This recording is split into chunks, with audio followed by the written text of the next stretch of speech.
Hey! Hey, you! Step closer. The forbidden city is asleep, its vermilion walls heavy with silence. But within its shadows once ruled a woman who was never meant to reign, a concubine who became an empress, a servant who became a dragon. Her name was whispered with awe and fear alike, Cixi, the Dragon Empress. She bathed in pearls, dined on silver, dreamed in silk, and yet history blames her for an empire's fall. Do you dare enter her hidden chambers? You walk beneath the scarlet gates, and the stones of the forbidden city seem to hum with memory. Here, centuries ago, a young girl entered not as royalty, but as tribute. Her name was Guangxu Cixi. She was one of many, faceless, voiceless, chosen only to serve the Son of Heaven in silence. The harem was vast, its women counted by the hundreds. Each hoped to be noticed, each dreamed of rising from anonymity to favor. Most faded like candles in the wind. But not Cixi, she was clever. The chronicles say she learned to read edicts and poems in secret, memorizing verses she was never meant to know. She dressed not only with beauty but with calculation, silks chosen for the emperor's gaze, jewels arranged to catch the dim light just so. One evening, history says, she was summoned. A concubine among concubines, she entered the Emperor Xianfeng's chambers. Perhaps it was chance. Perhaps it was design. But from that night her path bent toward power. Historians still debate her intentions. Was she ambitious from the start, or merely a survivor in a world where women were pawns? Some paint her as manipulative, others as brilliant. What is certain is this: she bore the emperor a son. And in the forbidden city, nothing mattered more. A mother's shadow is long. When the emperor weakened and died young, the boy, her boy, became the Guangxu Emperor. He was too young to rule. And so, veiled in mourning silk, Cixi stepped forward. The palace trembled. A concubine was not meant to command ministers, armies, or an empire. Yet she stood, her gaze cool, her silence more powerful than any decree. With the Empress Dowager Cixi, she seized the regency. And slowly her shadow stretched across every hall, every chamber, every decision. One tale whispers of her first night as regent. The ministers entered the hall of mental cultivation, expecting a puppet. Instead, they found a woman with eyes like steel behind silk, listening to their petitions, correcting their words, reminding them she knew the texts of state as well as they did. They bowed, not to an emperor, but to a dragon born in the harem. You stand now in that same hall where the air still feels sharp with her presence. The throne looms, empty but expectant, and in the silence a whisper threads through, from concubine to mother, from mother to empress, from empress to dragon. The halls remember, and so do you. The throne of the Son of Heaven gleamed in gold, but for years no emperor sat alone upon it. Instead, a curtain of yellow silk divided power from appearance. On one side, a child emperor Tongji, too young to grasp the weight of an empire. On the other, Cixi, veiled and watchful, her voice drifting like incense through the screen. The court called it Chui Lian Tang Zheng, listening to government behind the curtain. Ministers would kneel, their foreheads pressed to the cold stone, while the boy emperor sat stiffly on the throne. Yet when edicts were read, when decisions were made, it was not his voice that shaped them. It was hers, soft, measured, carrying the gravity of command. Some described it as maternal guidance, a necessity until the boy grew. Others whispered it was usurpation in silk, the subtle theft of power by a woman cloaked in mourning. Historians still debate, was it duty or ambition? Survival or hunger? The chronicles cannot agree. You imagine the scene. The hall glows with lamplight. casting long shadows across pillars carved with dragons. Ministers recite reports, their voices trembling. The child yawns, shifts, glances at his toys hidden beneath the throne. Then a voice, steady, low, feminine, yet unyielding, cuts through the chamber. A correction, a command, a verdict. The boy remains silent. The ministers bow again, deeper this time, not to him but to the unseen presence behind the curtain. One tale lingers. A minister once dared to raise his head to catch a glimpse of her shadow. For this insolence he was dismissed. His career ended in silence. The message was clear.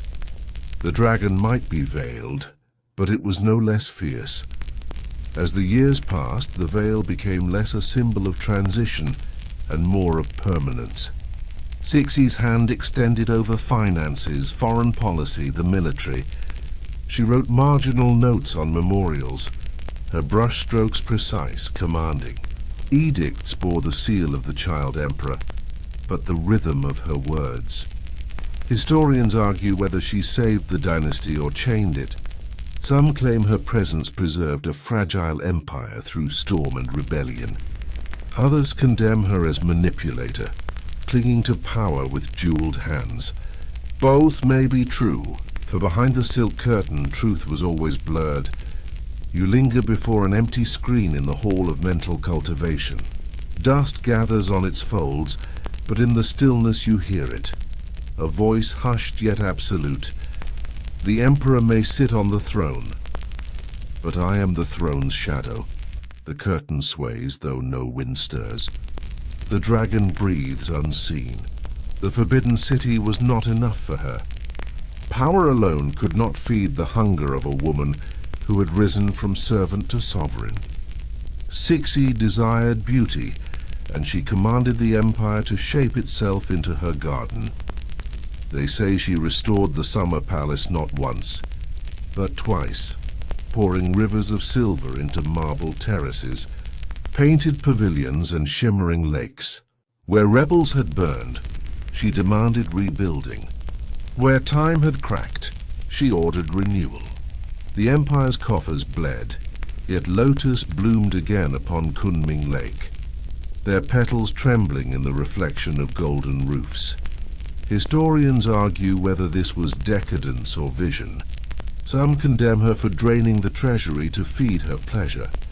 Others suggest the summer palace was more than luxury. It was sanctuary, fortress, theater. But all agree it was hers. You walk now through winding corridors painted with dragons and phoenixes. The air is heavy with the memory of banquets that glittered beneath lanterns. Concubines in silk, eunuchs with trays of jade cups, musicians plucking zithers until dawn. The Dragon Empress would recline upon cushions of brocade, sipping dew-steeped tea said to be gathered from the first morning light. Dishes of rare delicacies filled her table. Bird's nest, shark fin, lychee carried on horseback from the south before they could spoil. One tale whispers she bathed not in water, but in milk infused with pearls ground to powder. Another claims she demanded fresh flowers every morning, no matter the season, their colors to match her robes. Was this truth, or the resentment of those who envied her power? Historians still quarrel, but the scent of extravagance clings to every account. You imagine a night by the Lotus Lake. Lanterns float upon the water, mirrored in ripples like fallen stars. Eunuchs bow low as dancers glide across marble steps, their sleeves trailing like mist. The Empress Dowager raises her cup, her gaze distant, unreadable. The music trembles. The empire strains. And still the feast continues. Critics would later call her gardens symbols of decay, monuments to a dynasty's weakness. Yet to those who walked the corridors at night, they were reminders of her dominion. She could command armies, yes, but she could also command the moon to dance upon her lake. You pause at the edge of Kunming Lake. The water is still now, but you hear echoes of zithers, laughter, and the faint clink of jade against silver. A whisper floats across the surface, lingering like mist. An empire may starve, but the dragon must bloom. The water shivers, the lanterns fade, the garden remains. Beyond the painted corridors and lotus gardens, the empire groaned. China in the mid-19th century was not only a land of palaces and pearls, but of hunger, rebellion, and foreign guns at its gates. While Cixi reclined among silks, the soil of the provinces turned red with unrest. The Taiping rebellion had already scarred the dynasty before her rise, a movement that shook the throne with visions of a new heaven on earth. When she claimed regency, the embers still glowed, and smaller uprisings flared like sparks along the empire's vast frontier. Eunuchs whispered reports of villages in flames, of bandits who called themselves kings. Historians still argue her role. Some accuse her of indifference, feasting while the countryside bled. Others defend her, noting that rebellions were quelled, armies reorganized, taxes gathered. Was she negligent or pragmatic, indulgent or overwhelmed? The debate echoes like the clash of gongs in a faraway battle. Then came the foreigners. Gunboats slid along China's rivers, their black hulls cutting through mist. The treaties they forced upon the empire bled silver, carved away ports, and humiliated the throne. Officials pleaded for reform, for modernization, but Cixi, wary of change, wary of power slipping beyond her grasp, moved cautiously, reluctantly. Her critics would later call her resistance selfish. Her defenders call it survival. You picture her now, seated in a lacquered hall, scrolls piled high before her. One minister bows low, urging her to modernize the fleet. Another warns of rebels in the south. A third speaks of famine. She listens, her face unreadable. Behind her, eunuchs wait, silent as statues. At last she waves a jeweled hand. Her command as soft as it is final. Some are sent away unheard. Some receive silver. Some never return. One tale whispers that during a rebellion near the capital, smoke rose high enough to stain the horizon. Still within the palace, lanterns glowed and musicians played. Did she truly feast while armies starved? Or was it rumor sharpened into weapon? Historians cannot agree. Yet the image lingers, lotus blooming in her lakes while provinces drowned in fire. The dynasty strained. The people murmured. Ministers grew restless. But the Dragon Empress endured. Her silence was armor, her indulgence a shield. For even as shadows of rebellion thickened, she held the curtain, the throne, the empire's fragile pulse. You stand at the edge of a ruined wall, bricks blackened by long-vanished flames. The night is still, but the air tastes of smoke. And in that silence a whisper coils through the dark. Rebellions burn. Thrones endure. And so did I. The flame flickers. The shadow remains. While provinces burned and ministers quarreled, whispers of the Dragon Empress's indulgence spread like incense through the empire. To her critics, she was not the guardian of the dynasty, but its devourer, a woman who fed her pleasures on the lifeblood of China. They spoke of her banquets, endless feasts served on jade platters and cuisine bowls. A single meal might hold 100 dishes, each prepared by palace chefs trained to coax perfection from swallows' nests. Shark fins, sea cucumbers, lychees borne on horseback across provinces, so they reached her lips fresh. Tea steeped in dew from the first leaves of spring was poured into cups so thin they rang like bells when touched. They spoke of her jewels, pearls large as plums strung into necklaces, heavy enough to bend her neck. Jade combs inlaid with gold that gleamed like captive fire.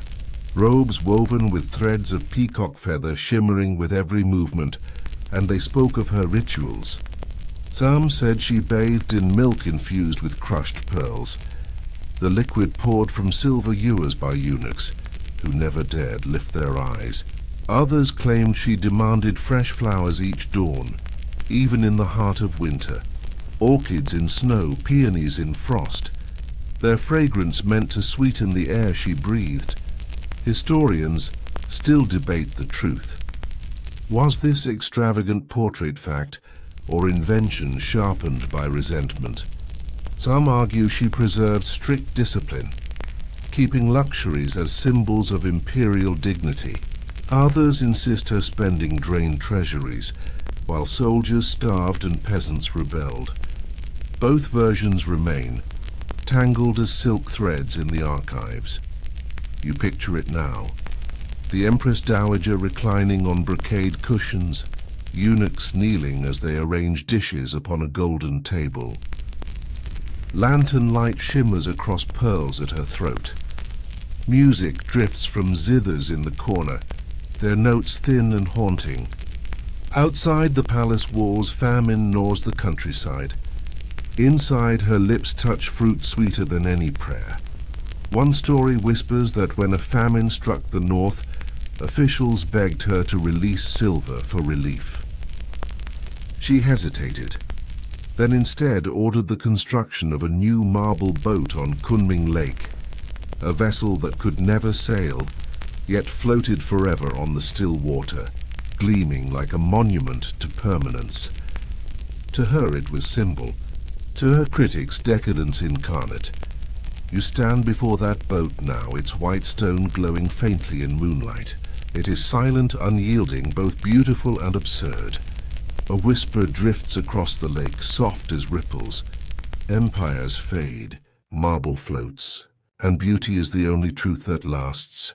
The water stills, the garden breathes, the dragon's luxury endures. Beyond the vermilion gates, the world pressed closer. Foreign powers, Britain, France, Russia, Japan, all demanded tribute in the form of unequal treaties. Their gunboats prowled the rivers. Their soldiers marched near Beijing's walls. For the first time, the dragon throne trembled beneath the weight of the West, and at its heart sat Cixi, veiled in silk, her face a mask both dazzling and unreadable. When foreign envoys entered the palace, they expected a barbaric court, crumbling and primitive. Instead, they found corridors perfumed with orchids, gilded chambers heavy with jade and gold, and a woman who carried herself as if the entire empire bent at her wrist. She spoke little, often not at all, letting eunuchs and ministers translate her will. Yet her silence struck harder than words, for it forced the envoys to bow deeper, to wonder if she had dismissed them before they began. Historians debate her strategy. Some argue she misunderstood the West, relying too much on ritual and grandeur while ignoring military weakness. Others claim she wielded diplomacy as theater, using spectacle to conceal fragility, convincing outsiders that the empire still glimmered with strength. Perhaps both are true, a masquerade that dazzled some and infuriated others. You imagine the scene. A British envoy kneels reluctantly, sweat gleaming on his brow beneath the heavy summer air. Behind the screen, Cixi reclines in embroidered robes of peacock blue, a fan of white jade in her hand. She does not look directly at him, only gestures languid as servants pour tea into cups thin as petals. The envoy speaks of treaties, railroads, concessions. She closes her fan. The hall falls silent. When she finally speaks, her voice is low, musical, a command disguised as courtesy. The envoy bows lower still. One tale whispers that when French emissaries attempted to bring gifts of glass and machinery, Cixi dismissed them with a smile, remarking that China already held wonders older and greater. Another claims she once demanded foreign women appear at court in gowns less ornate than her own, so none could rival the Dragon Empress in splendor. Were these facts or fables? Historians cannot decide, but the stories endure like painted masks worn too long to remove. Yet behind her grandeur there was fear. Reports of gunboats reached her daily. Whispers of rebellion mingled with warnings of invasion. Ministers argued for reform for modernization. But reform meant risk. Risk of losing control, of power slipping into new hands. So she smiled and delayed and dazzled, hoping silk could veil steel. You stand in the hall of purple light where envoys once waited, their boots clumsy against polished stone. The air still holds the echo of their voices, the tension of two worlds colliding. And through that silence a whisper threads the air. The empire is fragile, but I am eternal, and they will bow to me even as the walls crack. The hall darkens, the mask gleams, and the dragon's diplomacy lingers. Cixi was never just one woman. To some, she was the guardian of the dynasty, a mother who shielded the throne through famine, rebellion, and the intrusion of foreign powers. To others, she was a demon cloaked in silk, who drained the empire's veins for her own pleasure. History, unable to reconcile these faces, remembers her as both. In the court memorials, she appears as a wise regent, steady, pragmatic, decisive, where child emperors faltered. Ministers recorded her knowledge of classical texts, her keen memory, her ability to outmatch rivals with quiet calculation. They called her Holy Mother Empress Dowager, a figure of reverence who embodied the dynasty's endurance. But in folk songs and whispers, she was painted as a witch, a dragon woman who feasted while peasants starved, who smothered reform to preserve her throne, who drowned the empire in silk and perfume. Mothers told children, if you waste food, the Dragon Empress will take it for her banquets. Historians still argue which version is closer to truth. Some say her policies, cautious, conservative, bought time for a dying empire. Others accuse her of clinging to power so fiercely that she strangled any hope of revival. You picture her now, walking through the gardens at twilight. In one hand she holds a scroll of reports, provinces lost, silver drained, railroads demanded by foreigners. In the other, she carries a peony blossom, its fragrance rich and fleeting. Duty in one hand, indulgence in the other. Which was heavier? Which defined her? One tale whispers that she once released funds to rebuild the navy, only to divert much of it toward expanding the summer palace. Was this corruption, or a statement that beauty outlives warships? Another story claims she sometimes wept in private, mourning the weight of power she never sought. A concubine who only wished to survive but became an empress trapped in history's gaze. The contradiction was her essence. She was both protector and predator, savior and destroyer, revered mother and feared tyrant. Ministers feared her wrath, yet relied on her judgment. The people cursed her name, yet bowed to her authority. You stand before the dragon throne, empty yet radiant. Two shadows stretch across it, one light, one dark, inseparable. And in the hush of the hall a whisper coils. I was the mother who guarded them. I was the dragon who consumed them. Both faces were mine. Both faces were true. The silence deepens. The curtain sways. And the dragon's two faces gleam. Power in the forbidden city was never held alone. It rippled through webs of eunuchs, ministers, generals, and concubines, a labyrinth of whispers where one step could mean ascendance and the next, ruin. At its center sat Cixi, the Dragon Empress, weaving threads unseen. The eunuchs were her shadows. To the court they were servants, bearers of trays, keepers of doors. But in truth they were her eyes and ears, slipping through corridors, overhearing petitions, delivering secrets. A glance from Cixi could raise a eunuch to power, draping him in silk and jewels. A frown could condemn him to exile or execution. They became her instruments, bound not by loyalty alone, but by fear. The ministers despised them, yet could not dismiss them. Memorials to the throne were often intercepted, altered or delayed by eunuchs loyal to her. Some scholars claim Cixi read every important petition first, weighing its usefulness before the emperor's seal ever touched it. The Son of Heaven was a symbol. She was the interpreter of heaven's will. The concubines, too, played their roles. Many feared her, for her beauty had long since passed into power, and she tolerated no rivals. Whispers tell of one favored consort who dared criticize her extravagance. Days later she was gone, sent to a remote palace, never again to return. Was this fact or a tale sharpened by malice? Historians still argue, but in the palace fear was truth enough. One story lingers from her later years. A reformist minister sought audience, hoping to sway her toward modernization.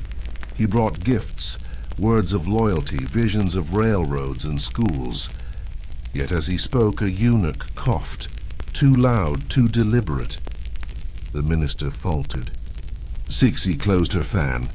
The next day he was arrested, accused of disloyalty. The eunuch's cough had been her signal. Her court was a stage, and every gesture a line of the script only she could read. You picture her seated in the hall of joyful longevity, eunuchs kneeling at her feet, ministers standing stiff as statues, concubines lingering at the edges. None dared meet her eyes for too long, yet all felt the pull of her gaze, invisible yet suffocating. She spoke rarely, but when she did, her words carried the weight of finality. Historians debate whether she ruled through brilliance or paranoia. Was her control mastery or fear disguised as strategy? Some call her a genius of survival, others a tyrant of whispers. Both versions echo through the lacquered halls. You stand in a shadowed corridor where echoes still linger. A whisper drifts from behind painted screens. I trusted no one, and so no one ever defeated me. The incense smolders, the chamber darkens, and the dragon's intrigues endure. By the late 19th century, the empire staggered like an old man, breath shallow, bones brittle. Foreign powers carved concessions from its flesh, and whispers of reform swept through Beijing like a storm wind. Scholars, ministers, and young visionaries begged for change. Railroads, schools, modern armies, a new China reborn from ashes. At the center of their pleas stood one immovable figure, Cixi, the Dragon Empress. The young Guangxu Emperor, her nephew, believed in reform. He gathered bright minds around him, men who dreamed of transforming the empire in one swift stroke. They called it the 100 Days Reform, a daring attempt to drag China into modernity. Memorials flowed with promises of industry, education, new laws, new armies. For a brief moment, the empire seemed to awaken. But behind the yellow curtain, Cixi watched. Historians still debate her thoughts. Some say she feared the loss of her power, that reform would sweep her aside, leaving her irrelevant. Others argue she feared chaos, that change too sudden would tear the dynasty apart. Whatever her reasons, the result was the same. She chose to act. In September 1898, the palace shifted overnight. The Guangxu Emperor found himself surrounded by eunuchs, not of his choosing. Loyal reformers were arrested, their memorials confiscated, their names condemned. 6 of the brightest minds, later called the 6 Gentlemen, were executed at dawn, their blood soaking the execution grounds outside Beijing. The reform was dead before it drew its first breath. The Guangxu Emperor himself became a prisoner in his own palace, confined to an island within the lakes of Zhongnanhai. though he lived, his throne was bound in chains of silence. Cixi ruled once more, her shadow eclipsing the sun of heaven. You picture her at that moment, seated upon brocade cushions, her jade fan resting lightly against her cheek. Ministers kneel, whispering congratulations on the preservation of the dynasty. Outside, the city wails for the executed reformers. She listens, her face unreadable, her silence louder than the cries.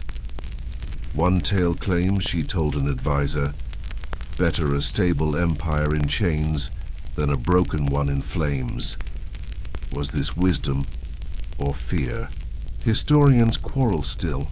Some condemn her as the executioner of progress. Others defend her as the last shield of a fragile throne. You stand at the edge of Zhongnanhai's lake, where reeds sway in silence. Once the Guangxu Emperor gazed from his island prison, the water both moat and cage. A whisper rises with the night breeze. They dreamed of a new China. I gave them silence instead. The dynasty lived, but the dream died. The ripples fade, the curtain falls, and the dragon's choice endures. The century turned, and with it came fire. Across northern China, anger rose like smoke. Anger at famine, at foreign missionaries, at railroads that cut through graves and temples.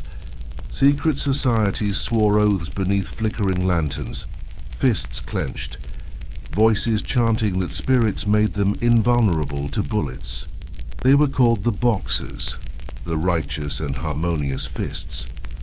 At first, the Qing court dismissed them as rabble, but soon their fires spread from village to village, swelling into a movement too vast to ignore. Missionaries were slaughtered, churches burned, foreign homes torn apart. And in the Forbidden City, all eyes turned to the Dragon Empress. Would she crush the rebellion or embrace it? Historians still argue why Cixi chose as she did. Some say she saw the Boxers as tools, a tide of fury she could ride to expel foreigners once and for all. Others claim she feared them, but feared foreign powers more and so gambled on chaos. Whatever her motive, her decision sealed Beijing's fate. In June 1900, edicts were issued in her name. The Boxers were not outlaws but patriots, fighting heaven's battle against the invaders. Imperial troops were ordered to join them, and so rebellion became war. You imagine the city then, flames licking at churches, foreigners barricaded in legations, bullets and arrows whistling through alleys. Boxers clad in charms and chanting spells charged against modern rifles, their faith as fierce as their fists. Behind the vermilion walls, Cixi sat upon her throne, declaring war on the 8 great powers of the world. The gamble was desperate. Foreign armies advanced, sweeping aside Boxers and imperial soldiers alike. Beijing thundered with cannon fire, its gates splintering under the weight of modern steel. Eunuchs scrambled with scrolls. Concubines wept in silence, the dynasty itself trembling with each explosion. One tale whispers that on the night foreign troops entered the city, Cixi fled disguised as a peasant woman. Her jewels hidden, her robes exchanged for coarse cloth, she rode in a cart beside the Guangxu Emperor, the son of heaven himself, now reduced to a fugitive. Whether this story is fact or fable, it captures the image, the Dragon Empress once draped in pearls, fleeing through dust and smoke. Historians still debate, was her choice a patriotic stand against invasion, or a reckless miscalculation that brought ruin upon her people? Some call her bold, others call her blind. The truth lies buried beneath the rubble of Beijing's burned gates. You stand now before the ruins of a wall scorched black, where weeds grow between shattered stones. The night is quiet, yet the air tastes of ash, A whisper drifts from the shadows. I gambled with fire. The empire burned, but the dragon survived. The embers fade. The silence smolders, and the boxer's flames endure. When the fires of the boxers burned low, and the foreign armies marched triumphant through Beijing, many believed the Qing Dynasty had drawn its last breath. The Forbidden City lay humiliated, its treasures looted, its gates guarded by soldiers who spoke in foreign tongues. Yet from the ashes, the Dragon Empress returned. Cixi came back to the capital in 1902 after 2 years in exile. She did not slink in shame, but arrived in procession, her sedan draped in yellow silk, eunuchs at her side, banners fluttering. Ministers bowed low, foreign envoys watched in wary silence. The empire was shattered, yet she reclaimed her seat as though nothing had changed. Historians disagree on how she managed it. Some argue her survival was proof of her brilliance, her uncanny instinct for power. Others claim the foreigners allowed her return, seeing in her an empress who could preserve order better than any reformist or rebel. Whatever the truth, the dragon was back in her lair, and once again she wrapped herself in luxury. The summer palace was restored, its painted corridors gleaming with fresh lacquer, its gardens replanted with rare flowers. Eunuchs scurried to prepare her meals of 100 dishes, while artisans crafted jewels and robes that glimmered like liquid fire. To outsiders it seemed obscene. A woman who had led her empire to ruin now feasting among lotus and jade. To her supporters it was a necessary illusion, grandeur as armor, beauty as defiance. One tale whispers that during her return banquet, she raised a porcelain cup and smiled, declaring, "The dynasty still breathes." Outside the palace, beggars starved and streets lay in ruin. Inside, lanterns shimmered, zithers sang, and the Dragon Empress feasted as if the empire were whole. Yet there were cracks in her armor. The Guangxu Emperor remained her prisoner, a man grown thin and pale within his own palace. Reformists grieved in silence, their voices drowned by fear. Even among her closest advisers, whispers grew of her age, her failing health, her looming death. For all her jewels and power, time itself was a rival she could not silence. You walk now through the rebuilt summer palace. The marble boat gleams upon the water, its reflection rippling like a mirage. The air smells faintly of lotus, of incense long since burned. And in the stillness a whisper lingers across the lake. I lost an empire to fire, but I returned as its flame. The ripples fade, the lanterns glow, and the dragon endures. By 1908, the Forbidden City was heavy with silence. The Guangxu Emperor, once a boy full of reformist dreams, now lived like a shadow, confined to his island in Zhongnanhai, his voice muffled by the eunuchs who served the Dragon Empress. His body had grown frail, his face pale, his spirit hollowed by years of captivity. Yet still he breathed, and while he breathed, whispers of hope lingered. Then on November 14, 1908, the emperor died. Official records spoke of illness, a wasting sickness that claimed him swiftly. But rumors spread faster than the morning drums. They said his food had been laced with poison, his final breath forced by the will of the woman who had ruled through him for decades. Historians still argue. Some point to forensic tests performed in the late 20th century, detecting arsenic in his remains, levels high enough to silence a man within hours. Others caution that contamination over time could have skewed the findings. Was he murdered, or was his death natural? The truth remains blurred, like ink smeared by a careless hand. What makes the tale more haunting is this: Cixi herself died the very next day, November 15, 1908. Some call it coincidence, others inevitability. the dragon and her captive bound together until the very end. Yet to many it seemed her final act was to clear the path, ensuring the emperor could not undo her legacy once she was gone. You imagine that night. The emperor, weak and bedridden, staring at the painted beams of his chamber. Outside eunuchs whisper, their steps hurried, their eyes averted.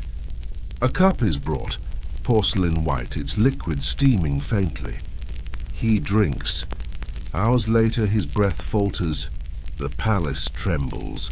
Hand in a nearby hall, Cixi reclines upon silk cushions, her face unreadable, her fan closed. Did she order it? Did she watch the hourglass drain?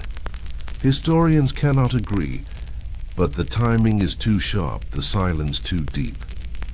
When dawn came, 2 deaths darkened the empire.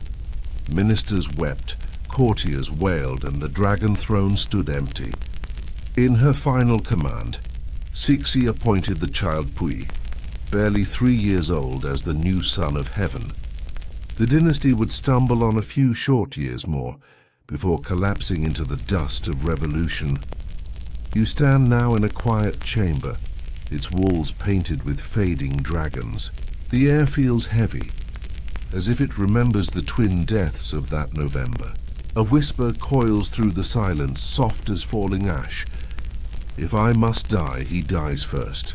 The dragon yields to no one, not even heaven's son. The incense guttered.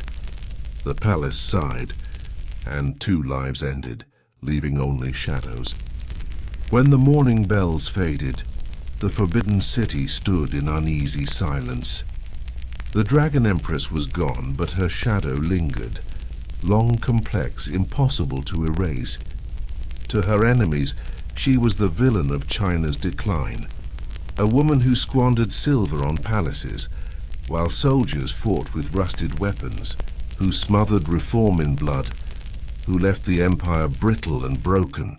To her defenders, she was the shield that kept the dynasty alive, a concubine who rose from nothing to preserve a throne through rebellion, invasion, and chaos.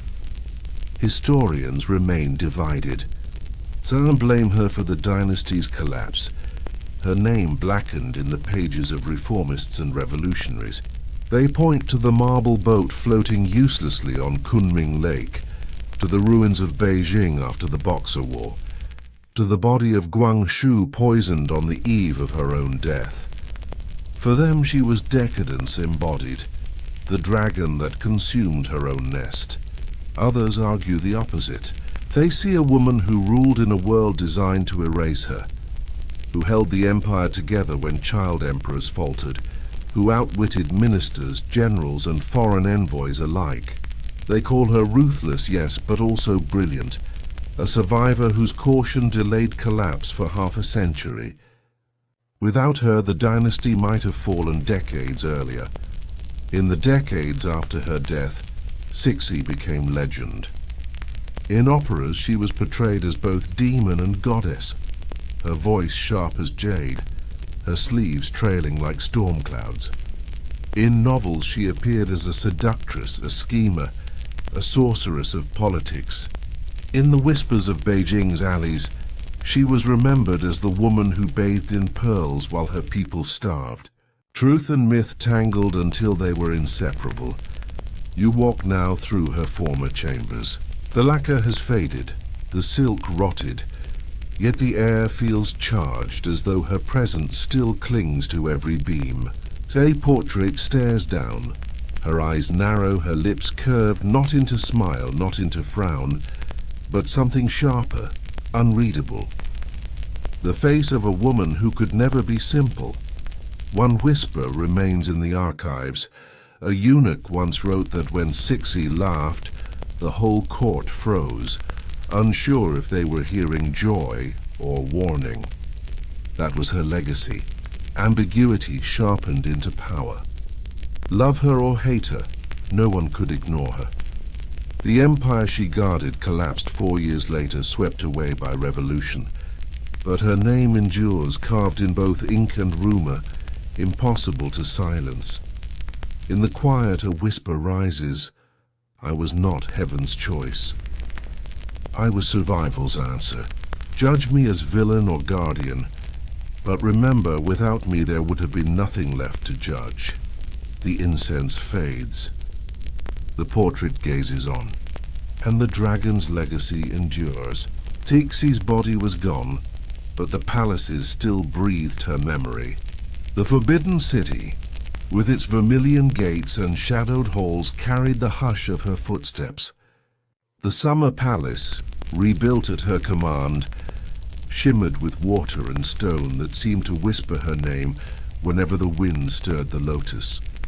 The marble boat still floats upon Kunming Lake, gleaming white against the water's dark mirror.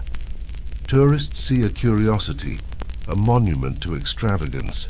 Yet to those who linger at dusk, when the lanterns flicker and the lake swallows the sky, it feels haunted, not by ghosts, but by choices.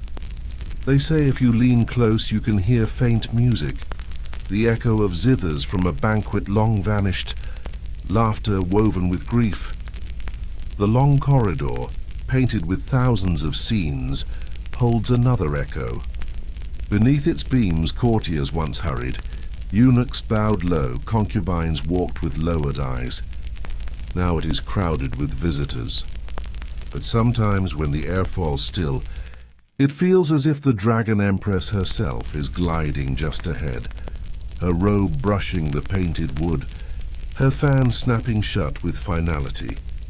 In folk memory she lives on as paradox. In northern villages, old women once cursed her name when famine struck, calling her the Empress who ate while they starved. Yet in Beijing some whispered prayers to her spirit, begging her to ward off misfortune, to guard the city as fiercely in death as she had in life. She was at once villain and guardian, dragon and mother, silken shadow and marble monument. Historians still quarrel over her presence in stone. Was the Summer Palace proof of her vanity or her vision? Was the marble boat a folly, or a metaphor for an empire she tried to keep afloat? Each wall, each pavilion, each lotus pond reflects a different answer. You stand at the edge of Kunming Lake, the water dark and silent. The marble boat glows faintly in moonlight, a ship carved from eternity yet forever anchored. A whisper drifts across the surface, rippling with the night air. They called it waste. I called it memory. The waters hold me still, the lotus stir, the corridor sighs, and the dragon's echoes linger in stone and water. The palaces are quiet now. The vermilion gates stand unmoving. The golden roofs gather dust. The lotus close their petals beneath a silver moon. Time has swept away the eunuchs, the ministers, the whispers of rebellion. Yet in the hush, the Dragon Empress lingers, not in body but in memory, as subtle as incense fading in the night air. You walk through the Summer Palace at twilight. The painted corridors are empty, their beams humming with the ghosts of zithers long silent. The marble boat glows faintly upon the lake, its reflection trembling in water dark as ink. No banquet, no laughter, no command remains. Only the soft sigh of reeds, the flutter of a lantern in the wind. For a moment you feel her presence, not fierce, not terrible, but weary. A woman who carried too much power, too many secrets, too many masks. She reclines within the hush of the palace, her fan closed, her eyes heavy. Perhaps she is not dragon or demon now, but simply a shadow longing for rest. Let the corridors fade. Let the lake grow still. Let the whispers soften into silence. The Dragon Empress sleeps, and as her empire drifts into memory, so may you. Sweet dreams.